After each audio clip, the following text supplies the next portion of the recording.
Mən bu direktora görə 2 uşağımı hal-hazırda məktəbdən çıxartdım, sənədlərini götürdüm. Çünki bu məktəbi bağlasalar biz gedib hardasa, uzaqlarda bir məktəb tapmalıyıq ki, uşaqları rus sektoruna qoyaq. Bu gün uşaq gəlib məktəbə, rus sektorunda oxuyur mənim uşağım, 9-cu sinifdə.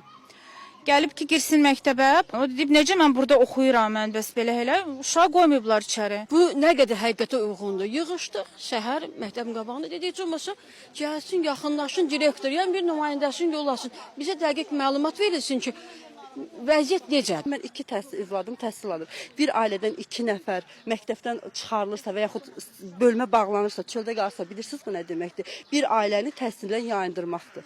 Yəni direktor deyir bağlanmayacaq, sayt deyir bağlanacaq, Təhsil Nazirinin saytına yazırıq deyir bağlanır.